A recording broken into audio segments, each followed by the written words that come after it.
es un cuento.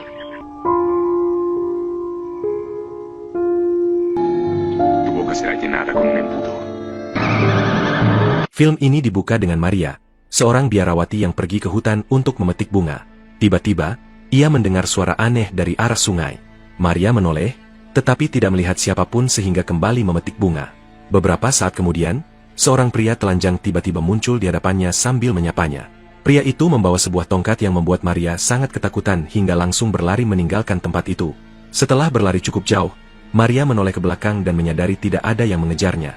Dengan tubuh masih gemetar, ia pergi ke sebuah tempat doa kecil lalu bersyukur kepada Tuhan karena merasa telah diselamatkan. Tak lama kemudian, seorang anak laki-laki bernama Marcelo datang membawa seekor anak kambing. Mereka mengobrol sejenak hingga Maria mulai tenang. Karena selama ini hidup di gereja, Maria hampir tidak mengetahui apapun tentang kambing. Ia mengikuti Marcelo melihat kawanan kambing miliknya dan memberi minum seekor anak kambing. Namun, pria misterius yang ditemuinya kembali muncul. Maria kembali panik. Pria itu berusaha mendekatinya dengan ramah dan menawarkan sebuah apel, tetapi Maria memilih melarikan diri. Pria tersebut hanya memandanginya dengan tatapan penuh kasih. Maria kembali ke gereja dan berdoa bersama para biarawati, tetapi pikirannya terus dipenuhi bayangan pria itu. Menjelang malam, Maria membantu menyiapkan makan malam. Saat mereka sedang makan, ia kembali melihat pria misterius itu di luar jendela. Dalam sekejap pria tersebut menghilang dan hanya meninggalkan sebuah apel. Maria semakin yakin dirinya mulai berhalusinasi. Setelah semua biarawati kembali ke kamar, Maria mengikuti biarawati yang bertugas memasak. Di dalam kamar, ia menemukan wanita itu menangis karena putus asa akibat terus mengalami perlakuan buruk sejak kecil hingga menjadi biarawati. Maria menghiburnya dan meyakinkannya bahwa suatu hari nanti ia akan memperoleh penghormatan yang layak. Sesudah itu, Maria kembali ke kamarnya. Namun bayangan pria misterius terus menghantuinya. Ia mencoba berdoa, tetapi tidak berhasil mengusir pikiran tersebut. Merasa bersalah, Maria memutuskan menghukum dirinya dengan papan kayu yang dipenuhi paku logam. Sebelum sempat melakukannya, biarawati yang memasak memanggilnya karena sapi milik Maria jatuh sakit. Maria segera memeriksa kondisinya, meminta perlengkapan, lalu mengobatinya. Setelah menyuruh semua biarawati beristirahat, ia tetap menemani sapinya hingga tertidur di sampingnya. Beberapa saat kemudian, pria misterius itu kembali muncul. Ia memakan sebuah apel, meninggalkan sepotong kecil buah tersebut, lalu menghilang. Saat Maria terbangun pada larut malam, ia melihat sapinya telah sembuh total. Dalam perjalanan kembali ke kamar, ia menemukan potongan apel yang ditinggalkan pria itu. Meski terkejut, ia tidak menyentuhnya dan langsung pergi. Di dalam kamar yang gelap, Maria tidak menyadari Karidat sudah berada di sana.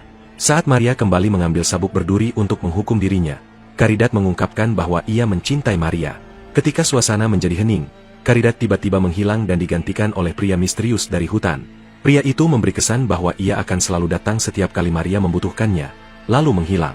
Pada saat yang sama, semua luka di tubuh Maria juga lenyap. Maria memandang sekeliling dengan bingung. Hujan deras tiba-tiba turun. Saat membuka jendela, ia terpeleset hingga terjatuh. Anehnya, hujan langsung berhenti dan Maria hanya bisa menangis. Keesokan paginya, biarawati bernama Clemencia menceritakan sebuah kisah kepada para biarawati lainnya. Setelah selesai, mereka berdoa bersama. Namun ketika Maria mulai berdoa, ia justru melihat sosok iblis menggantikan gambar Tuhan. Penglihatan itu membuatnya semakin ketakutan. Seperti biasa, Maria kembali pergi ke hutan untuk memetik bunga. Kali ini ia mencari pria misterius itu, tetapi tidak berhasil menemukannya. Di tepi sungai, ia bertemu Marcelo dan duduk di sampingnya sambil mencelupkan kaki ke dalam air. Maria mencurahkan isi hatinya, lalu tiba-tiba menciumnya. Marcelo merasa tidak nyaman dan langsung pergi meninggalkannya. Maria kembali ke gereja dengan perasaan kecewa. Saat makan bersama para biarawati, ia melihat seekor ular di dalam gelasnya. Ketika semua orang melihat ke arah yang sama, ular itu telah menghilang. Kejadian tersebut membuat ibu kepala biara mulai curiga bahwa kondisi Maria tidak lagi normal. Malam harinya, Maria kembali ke kamarnya dengan pikiran yang semakin kacau. Saat mengambil sepasang gunting, Clemencia datang mengeluhkan bahunya yang sakit. Maria justru menggodanya hingga membuat Clemencia tidak nyaman. Ketika Clemencia berusaha pergi, Maria sempat mengambil sebilah pisau karena frustrasi, tetapi wanita itu tetap meninggalkannya. Tidak lama kemudian, ibu kepala biara datang setelah melihat Clemencia berlari ketakutan. Ia mencoba mencari tahu apa yang sebenarnya terjadi dan menunjukkan kepeduliannya terhadap Maria. Namun Maria menutupi semuanya dengan alasan bahwa ia hanya sedang mendoakan Clemencia. Meski merasa Maria menyembunyikan sesuatu, ibu kepala biara akhirnya pergi.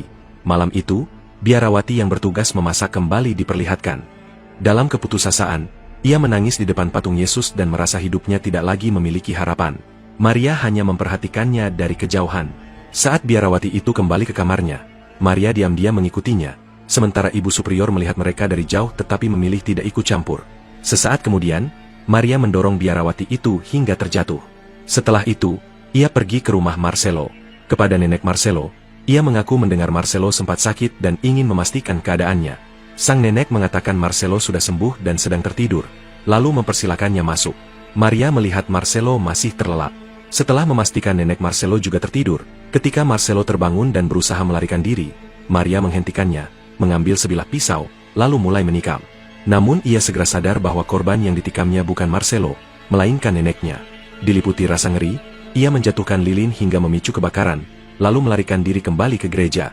Di perjalanan, Maria melihat seekor kucing hitam. Ketakutan membuatnya berlari semakin cepat hingga tiba di gereja. Setelah beristirahat, ia merasa kedua tangannya seperti terbakar dan segera mencelupkannya ke dalam air. Ia lalu menyadari pakaiannya masih berlumuran darah. Saat hendak berganti pakaian, ia teringat liontinnya tertinggal di rumah Marcelo. Sementara itu, seluruh penghuni gereja percaya Marcelo dan neneknya telah meninggal. Kedua jenazah dibawa ke gereja agar semua orang dapat memberikan doa terakhir. Maria mendekati jenazah Marcelo untuk mengambil kembali liontinnya, tetapi ibu superior memergokinya. Maria pun panik dan berlari ke kamarnya. Ibu superior menjelaskan bahwa Maria telah melakukan dosa besar dan membuat Tuhan murka. Ia mengaku sebenarnya ingin menolong Maria, tetapi semua kesempatan itu hancur akibat perbuatannya sendiri. Namun Maria justru yakin dirinya lebih kuat daripada Tuhan dan memilih terus mengikuti semua perintah tuannya. Saat ibu superior mendoakannya, seutas tali tiba-tiba muncul di tangan Maria. Ia menggunakan tali itu untuk membunuh ibu superior, lalu menyeret jasadnya ke ruang penyimpanan jenazah sebelum menutup peti matinya. Maria kembali mengikuti pemakaman Marcelo dan neneknya. Di tengah prosesi, ia melihat telapak tangan seluruh biarawati tampak seperti terbakar. Ketakutan, ia melarikan diri ke hutan hingga terjatuh sambil menangis. Dalam penyesalan, Maria memohon ampun kepada Tuhan sebelum memasuki sebuah gua dan kembali memikirkan Lucifer. Lucifer muncul dan mengaku datang untuk menyelamatkannya. Maria menolak karena merasa Lucifer telah membuatnya melakukan banyak dosa. Namun Lucifer terus membujuknya dengan menawarkan jabatan ibu superior dan memperlihatkan penglihatan bahwa para biarawati akan menangkap serta menghukumnya. Setelah melihat berbagai nasib buruk yang menantinya, Maria akhirnya menerima perjanjian tersebut. Tak lama kemudian, salib yang tampak terbakar di tangan para biarawati berubah menjadi rangkaian bunga. Mereka mengangkat Maria sebagai ibu superior yang baru dan membawanya kembali ke gereja. Saat Maria sedang termenung, Lucifer kembali muncul untuk mengingatkannya bahwa semua keinginannya telah dipenuhi dan kini saatnya menepati janji. Maria membawanya ke balkon yang menghadap sekawanan kambing. Di sana, ia mengungkapkan penyesalan mendalam atas semua kejahatan yang telah dilakukannya. Clemencia memanfaatkan kesempatan itu untuk menjatuhkannya. Lalu para biarawati lain ikut menyerang hingga Maria terluka parah. Ia sempat berlari ke kamarnya, tetapi akhirnya meninggal dunia. Sesaat setelah kematiannya, seluruh luka di tubuh Maria menghilang. 3 biarawati berpura-pura mendoakannya dan menyebarkan kebohongan bahwa mereka telah berusaha menyelamatkannya selama berhari-hari. Biarawati lain pun ikut berpura-pura bersedih atas kematian Maria. Pada akhir cerita terungkap bahwa Marcelo dan neneknya sebenarnya masih hidup. Keduanya sedang menggembalakan kambing dengan tenang, sementara Lucifer mengawasi mereka dari kejauhan. Kenyataannya, Maria hanya menderita sakit, dan seluruh kejadian mengerikan yang dialaminya hanyalah mimpi akibat penyakit tersebut, dan cerita pun selesai di sini.